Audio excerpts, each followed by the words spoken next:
Assalamualaikum warahmatullahi wabarakatuh. Apa kabar semuanya? Semoga selalu dalam lindungan Allah Subhanahu wa taala. Amin. Yang saya hormati Bapak Jajang Miharjo MPD selaku dosen pengampu mata kuliah Ekologi Tumbuhan, dan tidak lupa kepada rekan-rekan seperjuangan yang saya banggakan. Baiklah, dalam kesempatan kali ini, kami dari kelompok 4 akan memaparkan penjelasan mengenai materi fitogeografi dan sebaran vegetasi. Assalamualaikum warahmatullahi wabarakatuh. Perkenalkan, nama saya Narisa Padilla, NPM 19431015. Saya dari Prodi Pendidikan Biologi Latan Samasiro, semester 4. Di sini saya akan menjelaskan tentang fitogeografi. Fitogeografi secara luas adalah suatu kajian tentang sebaran makhluk hidup di bumi pada saat yang lalu dan pada saat ini. Secara deskriptif, fitogeografi adalah studi dan deskripsi tentang perbedaan fenomena distribusi tumbuhan di bumi, mencakup semua hal yang mengubah atau mempengaruhi permukaan bumi, baik oleh pengaruh fisik, iklim, atau interaksi dari makhluk hidup ke lingkungannya. Sedangkan secara umum, pembahasan fitogeografi adalah tumbuhan di seluruh permukaan bumi yang mencakup komposisi produktivitas setempat dan terutama distribusinya. Nah, distribusi vegetasi dapat ditelaah secara terpisah-pisah berdasarkan jenis-jenisnya atau secara bersama sebagai suatu kesatuan masyarakat tumbuhan dengan maksud memperoleh pemahaman tentang perbedaan vegetasi di berbagai wilayah bumi. Nah, di sini kita lanjut ke dasar-dasar fitogeografi.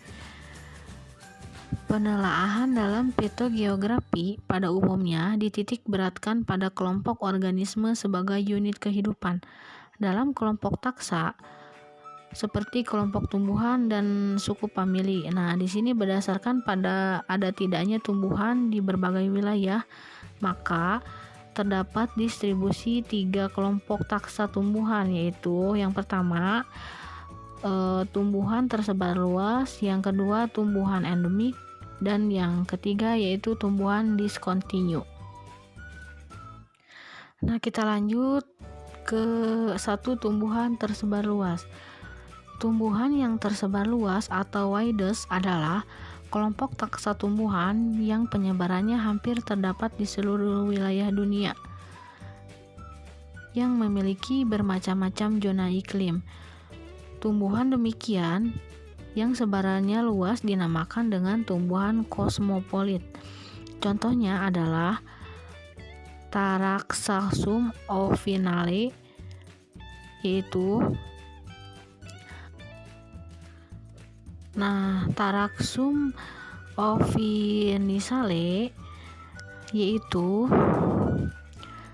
tanaman semak yang berumpun, berbatang semu atau tidak berbatang, akar tunggang, kuning kecoklatan, daunnya tunggal, duduk daun membentuk roset akar, lonjong tetapi berlekuk, pangkal berpelapah, putih, pertulangan menyirip, daunnya berwarna hijau.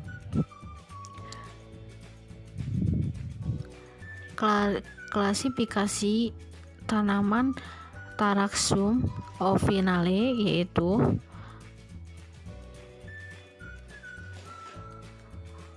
kerajaan Plantae, kelasnya Trachephytes, keluarganya Asteraceae, sukunya Cichoriae, marganya Taraxium, jenisnya.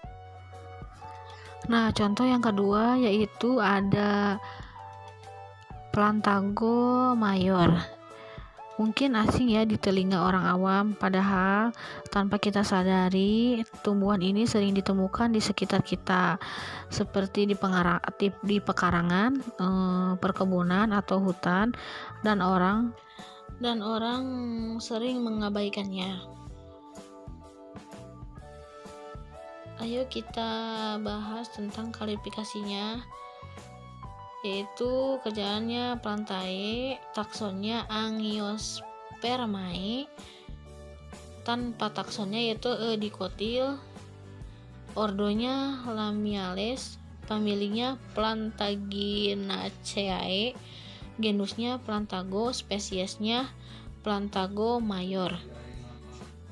Nah, kita lanjut ke slide berikutnya, yaitu tumbuhan kosmopolit yang tersebar luas di daerah tropis dinamakan tumbuhan pantropis. Contohnya adalah kelompok tumbuhan yang termasuk suku Zingiberaceae yang terdapat di beberapa kepulauan dan daratan Asia. Yang pertama yaitu contohnya Zingiber ovinale dan Alpinia galanga. Yang selanjutnya yaitu Zingiber ovinale atau jahe adalah tanaman rimpang yang sangat populer sebagai rempah-rempah dan obat-obatan. Rimpangnya berbentuk jemari yang menggembus di ruas-ruas tengah.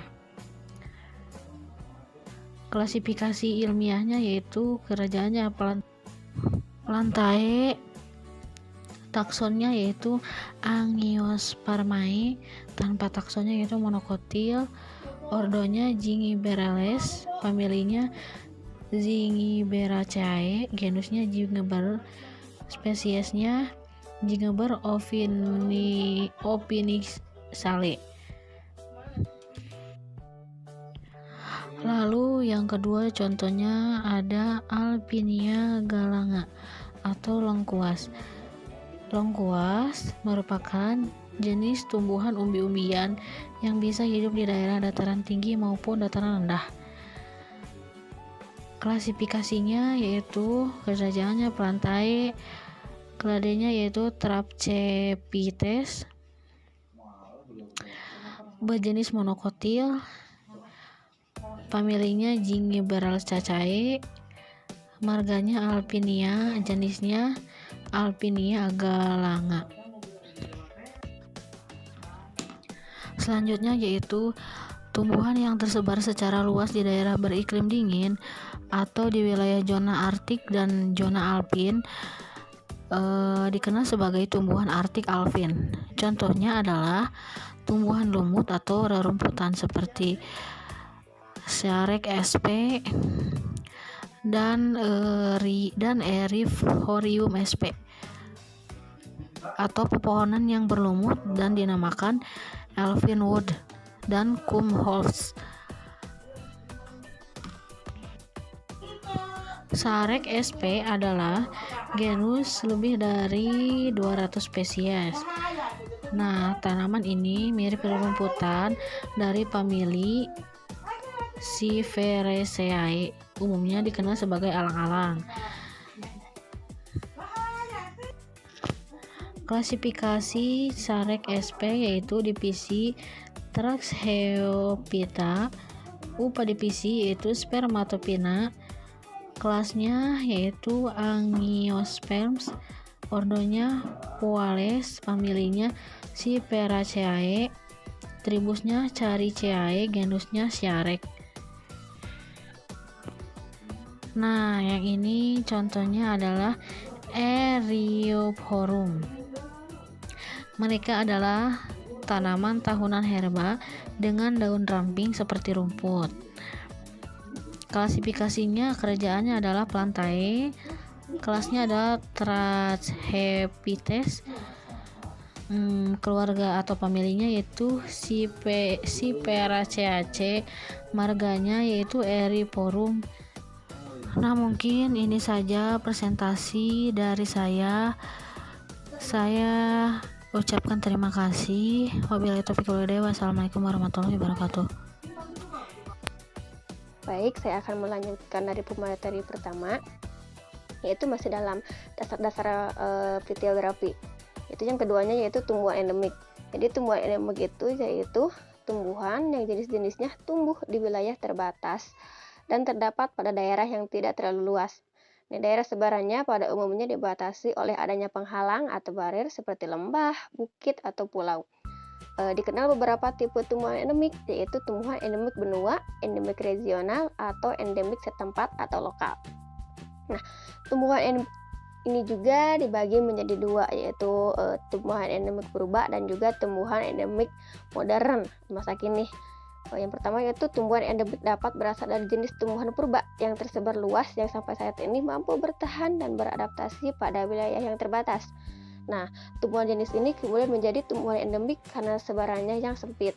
Contohnya yaitu ginkgo biloba di Jepang dan Cina. Yaitu gambarnya ada di sana ya. Nah, yang keduanya yaitu jenis tumbuhan endemik masa kini atau modern. Jadi yang dalam proses evolusinya tidak mempunyai kesempatan dan waktu yang cukup untuk bersebar secara luas melalui migrasi.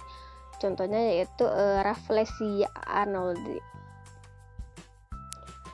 Oke, yang terakhir dari dasar-dasar fitogeografi yaitu tumbuhan discontinue. Jadi tumbuhan discontinue itu yaitu tumbuhan yang terpisah pada dua atau lebih wilayah yang berjarak puluhan, ratusan, atau ribuan kilometer oleh adanya penghalang yang terdiri dari pegunungan atau gunung yang tinggi di daratan atau pulau-pulau di laut. Nah, kemudian dalam skala evolusi terdapat jenis yang mampu bertahan melalui perubahan genetik atau mutasi, sehingga dapat beradaptasi pada lingkungan baru dan terpisah-pisah di wilayah-wilayah tertentu, melalui migrasi atau adanya perubahan benua atau wilayah sesuai dengan teori paparan benua. Nah, contoh dari tumbuhan discontinue, yaitu Ephedrum nigrum, juga ada Larea tridentata. Nah, di sana ada gambarnya ya. Pada tumbuhan discontinue terdapat beberapa taksa tumbuhan. Nah, antara lain karena pertama yaitu tumbuhannya berevolusi di beberapa wilayah yang sesuai dengan amplitude ekologinya, tetapi gagal bermigrasi dari habitat aslinya oleh adanya penghalang tertentu. Kemudian, tumbuhan yang jenis-jenisnya pada suatu saat pada masa lalu yang tersebar luas. Kemudian, oleh karena kondisi lingkungannya berubah, akan lenyap atau musnah. Tetapi, di antara jenis tumbuhan tersebut terdapat jenis yang dapat beradaptasi dan mampu bertahan. Sehingga akhirnya, pada wilayah atau habitat tertentu akan terbentuk kantung-kantung discontinue. Nah, iklim yang berubah dalam skala evolusi juga dapat menyebabkan adanya discontinue. Karena pada umumnya, tumbuhan mempunyai kebutuhan iklim tertentu akan menumbuhkan kehidupannya. Misalnya, walaupun secara terpisah, tumbuhan yang terdapat di wilayah Arktik mempunyai kesamaan jenis dan bentuk hidup dengan tumbuhan wilayah alpin dengan kondisi iklim yang serupa, contohnya Salix spp dan Silene spp. Secara geologis, daratan di masa lampau sekarang sangat berbeda dengan daratan masa kini. Menurut teori paparan benua, continental drift, wilayah yang terdapat sekarang seperti di Amerika Selatan, Afrika, India, Polinesia, Australia, dan Antartika pada era Mosaicum menjadi satu benua yang luas yang dinamakan Gondwana dan memiliki karakteristik flora dan fauna yang spesifik dengan flora dan fauna yang discontinue. Oleh adanya gerakan lempengan bumi, maka daratan Gondwana kemudian pecah dan terpisah menjadi wilayah tersebut. Selanjutnya yaitu sebaran vegetasi. Pertama yaitu pola sebaran vegetasi. Dalam konsep dinamika fitogeografi, terdapat pola dasar distribusi vegetasi di wilayah. Menurut Weiss dan Misra, pola dasar distribusi vegetasi itu dipengaruhi oleh beberapa faktor. Yang pertama yaitu habitat. Nah, sebagai tempat tumbuh-tumbuhan yang mempunyai hubungan sangat erat dengan iklim. Dalam proses evolusi, perubahan iklim dapat menyebabkan wilayah yang menjadi habitat dan lingkungannya yang tempat tumbuh berbagai jenis tumbuhan akan dapat berubah dan dapat mempengaruhi distribusi vegetasinya. Selanjutnya yaitu respon. Nah, vegetasi dan sifat adaptasi tumbuhan terhadap lingkungannya itu bersifat khas dan sering menjadi karakteristik suatu jenis tumbuhan. Penyebaran tumbuhan pada umumnya itu dibatasi oleh sifat toleransi dan adaptasi terhadap kondisi lingkungannya. Lalu yaitu imigrasi. Nah, berbagai flora setempat telah berlangsung sepanjang sejarah geologi. Selama itu persebaran, pengangkutan dan penguasaan wilayah akan terus menentukan pola distribusi vegetasi. Yang terakhir yaitu kelanjutan hidup. Nah, jenis vegetasi tertentu tergantung oleh proses migrasi dan evolusi. Nah, dalam proses evolusi dan proses suksesi, berbagai perubahan kondisi lingkungan turut dalam perubahan komunitas vegetasi, di mana di dalam proses evolusi struktur komunitas distribusi vegetasi sangat dipengaruhi oleh kondisi lingkungan, proses mutasi, dan seleksi alam. Nah, melalui penyesuaian diri selama proses evolusi terhadap kondisi iklim bersifat edaphic habitat, dalam proses evolusi tumbuhan di bumi akan terus berkembang sepanjang mencapai klimaks. Nah, klimaks stabil dalam proses suksesi. Perubahan komunitas vegetasi itu berlangsung pada umumnya terjadi karena lingkungannya yang berubah. Baiklah, terima kasih kepada Tenaritsa. Selanjutnya saya akan memaparkan materinya kembali. Jadi, menurut Weiss, dalam konsep dinamika fitogeografi pola distribusi vegetasi kelompok suku diberi nama dan dikelompokkan sesuai dengan sifat toleransi dan adaptasi terhadap habitat dan iklim kelompok tersebut. Adapun kelompoknya diantaranya, yang pertama ada kelompok suku tumbuhan kosmopolit dan subkosmopolit, yang dimana tumbuhan kosmopolit yaitu tumbuhan yang tersebar luas atau kelompok taksa tumbuhan yang penyebarannya hampir di seluruh dunia. Untuk tumbuhan yang tersebar luas di wilayah tropis, tumbuhan dan dinamakan tumbuhan pentropis. Adanya tumbuhan kosmopolit merupakan tumbuhan yang daerah distribusinya luas atau terdapat di mana-mana dan areal penyebarannya luas. Sebaliknya pada tumbuhan subkosmopolit yang dimana pertumbuhannya tidak ditemukan di segala tempat atau terbatas tumbuhannya, hanya ada di daerah tertentu. Yang kedua adalah kelompok suku tumbuhan di wilayah tropis yang dimana tumbuhan yang hidup pada ekosistem hutan yang ditandai oleh curah hujan yang sangat tinggi dan memiliki kanopi lebat dan keanekaragaman spesies yang tinggi. Begitu pula, tumbuhan yang hidup pada wilayah tropis dicirikan oleh struktur vegetatif unik yang terdiri dari beberapa lapisan vertikal pohon termasuk kanopi, yang dimana lapisan cabang dan daun yang dibentuk oleh pohon-pohon hutan hujan yang berjarak sekitar 30-40 meter dari lantai hutan. Ada pula lapisan bawah, lapisan lemak, semak, dan permukaan tanah. Selanjutnya pada kelompok suku tumbuhan di wilayah subtropis, yang dimana tumbuhan hidup dalam kondisi iklim subtropis diwarnai dengan gangguan dan rintangan dari alam seperti badai, hujan salju, atau tornado. Daerah beriklim subtropis memiliki 4 musim, yaitu musim semi, musim panas, musim gugur, dan musim dingin. Dengan demikian, tumbuhan bisa bertahan pada keempat musim tersebut yang memiliki karakteristik tersendiri dengan suhu maksimal, suhu minimal, kelembapan, maupun kondisi makhluk hidup yang berbeda. Selanjutnya, pada suku tumbuhan diskontinu, yang dimana tumbuhan hidup terpisah pada 2 atau lebih wilayah yang berjarak puluhan, ratusan, atau ribuan kilometer oleh adanya penghalang yang terdiri dari pegunungan atau gunung yang tinggi di daratan atau pulau-pulau di laut.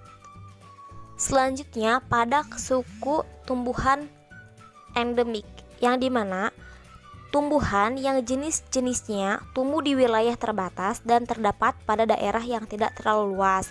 Daerah sebenarnya pada umumnya dibatasi oleh adanya penghalang atau barir seperti lembah, bukit, atau pulau. Dikenal beberapa tipe tumbuhan endemik, yaitu endemik benua, endemik regional, atau endemik setempat atau lokal. Yang terakhir yaitu kelompok suku tumbuhan di wilayah ekstrim, yang dimana banyak spesies tanaman yang mampu bertahan hidup di lingkungan ketinggian yang ekstrim. Nah, tanaman-tanaman di ketinggian itu harus beradaptasi dengan kondisi lingkungan mereka yang keras, suhu yang begitu rendah, keadaan yang kering, radiasi ultraviolet, dan musim tumbuh yang singkat.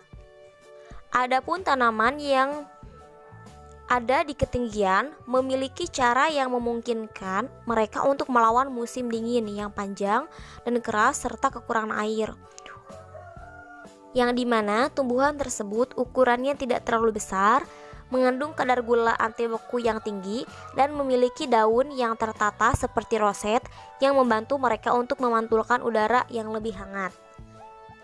Nah, begitulah penjelasan pada pola distribusi vegetasi tersebut.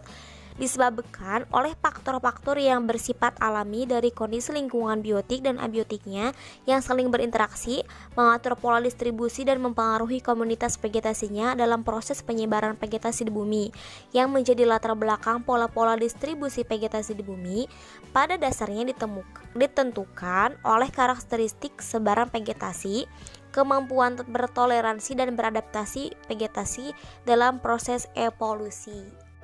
Begitupun proses toleransi dan adaptasi dalam evolusi pula lah yang menentukan sebab dan akibat dari pola distribusi vegetasi, di mana tumbuhan sebagai makhluk hidup secara relatif tumbuh di suatu tempat atau habitat tanpa mampu berpindah tempat. Selanjutnya, saya akan menjelaskan mengenai distribusi vegetasi di alam. Secara fitogeografis, Skula dan Kendall menyatakan bahwa terdapat beberapa faktor ekologi yang berpengaruh terhadap distribusi tumbuhan. Faktor ekologi tersebut diantaranya adalah adanya faktor sejarah, geografi, dan sebarannya, yang dimana suatu wilayah di bumi yang menjadi tempat asal tumbuhan pertama kali ada dinamakan pusat asal tumbuhan atau disebut dengan Center of Origin. Dalam skala evolusi dan geologi, proses terbentuknya spesies biota cenderung berlangsung lama dan kontinu. Dalam proses evolusi tersebut, beberapa jenis tumbuhan telah berdiferensiasi, membentuk spesies baru dan dapat menjadi flora. Yang dimana dalam proses diferensiasi tersebut, jenis tumbuhan purba biasanya berasal dari pusat tumbuhan awal di wilayah yang dinamakan pusat asal jenis masa lalu atau Center of Origin, yang kemudian akan berevolusi menjadi jenis tumbuhan masa kini. Sementara itu, tumbuhan spesies baru mengalami perubahan selama evolusi, kemudian menjadi flora biasa kini yang berkembang dari flora purba yang berasal dari spesies yang berasal dari proses evolusi dari pusat tumbuhan baru. Nah, dalam proses evolusi, beberapa spesies purba akan punah dan dapat ditemukan sekarang sebagai tumbuhan fosil, sedangkan tumbuhan jenis lain yang mampu beradaptasi dan bertahan hidup cenderung akan menjadi tumbuhan palkondemik atau mungkin menjadi tumbuhan kosmopolit. Dalam evolusi, proses diferensiasi terbentuknya jenis-jenis spesies baru pada umumnya berkaitan dengan proses hibridisasi dan proses mutasi antara jenis-jenis tumbuhan yang mempunyai kekerabatan yang dekat, serta proses seleksi alam dari populasi hibrid dan muatan. Begitupun proses diferensiasi yang berlangsung secara alamiah akan menghasilkan hibrid dan muatan dengan habitat dan amplitude ekologi tertentu. Selain itu, iklim juga memegang peranan penting dalam membentuk asal spesies baru atau disebut dengan origin of new species. Faktor ekologi yang selanjutnya adalah faktor migrasi, yang dimana jenis tumbuhan baru yang berhasil dalam proses evolusi kemudian mungkin akan bermigrasi pada habitat baru. Di habitatnya, spesies baru tersebut akan tumbuh, berkembang, dan beradaptasi pada kondisi lingkungan setempat tanpa mengalami perubahan karakteristik jenis atau mengalami perubahan sebagai jenis baru dan melangsungkan persebaran dan pemencarannya yang berlangsung bersamaan dengan proses evolusinya sendiri. Persebaran dispersal atau pemencaran bibit dan biji dilakukan oleh berbagai agen seperti angin, air, serangga, burung atau hewan lainnya termasuk manusia. Dalam migrasi, proses dispersal akan dilanjutkan dengan proses eikesis, yaitu proses berkecambah, tumbuhan dan beradaptasi, berkembang biak dan menetap di habitatnya yang baru. Proses migrasi dapat terhalang bahkan berhenti oleh sebab tertentu, karena terdapatnya barir. Barir dapat terdiri dari barir ekologi, barir lingkungan, dan barir geografi. Misalnya iklim adalah ekologi yang berperan penting dalam proses sebaran tumbuhan dan pembentukan spesies baru. Barir lingkungan dapat terdiri dari faktor biotik, misalnya burung, yang dapat berperan sebagai agen lingkungan dapat terdiri dari faktor biotik sebagai agen pemencaran, sedangkan barir geografi biasanya terdiri dari topografi dan fisiografi habitat seperti gurun atau laut yang dapat menjadi penghalang tumbuhan untuk berpencar. Faktor ekologi yang terakhir yaitu amplitudo ekologi, di mana kondisi lingkungan tidak saja mempengaruhi kehidupan, pertumbuhan dan perkembangan vegetasi di suatu wilayah, tetapi kehidupan, migrasi dan sebaran vegetasi tersebut juga ditentukan oleh amplitudo ekologi wilayah tersebut berupa ada atau tidaknya kehadiran jenis tumbuhan, kekuatan dan kelemahan jenis tumbuhan untuk tumbuh dan berkembang, dan keberhasilan, kegagalan dari vegetasi dalam bermigrasi. Karena setiap jenis tumbuhan dalam suatu komunitas biotik pada dasarnya mempunyai rentang toleransi terhadap amplitude ekologi berupa kondisi faktor lingkungan fisik dan biotik tertentu, sehingga adanya atau terdapatnya satu spesies di suatu habitat akan menunjukkan bahwa kondisi lingkungannya sesuai dengan amplitude ekologi spesies tersebut. Secara spasial, amplitude ekologi suatu spesies tumbuhan akan ditentukan dan dipengaruhi oleh perangkat genetik dari jenis tersebut. Dan spesies tumbuhan yang berbeda-beda akan mempunyai amplitude ekologi yang berbeda pula. Tetapi, satu jenis atau satu marga tumbuhan yang mempunyai sebaran ekologi yang sama atau serupa mungkin terdapat pada wilayah geografi yang berbeda. Kemudian, faktor amplitude ekologi suatu jenis tumbuhan sering dipengaruhi perubahan waktu yang dapat menentukan dan mempengaruhi distribusi vegetasinya. Alhamdulillah, selesai sudah pemaparan materi mengenai fitogeografi yang telah disampaikan oleh kelompok 4. Terima kasih banyak pada semuanya yang telah menyimak dan semoga dapat dipahami. Kurang dan lebihnya mohon maaf. Wassalamualaikum warahmatullahi wabarakatuh.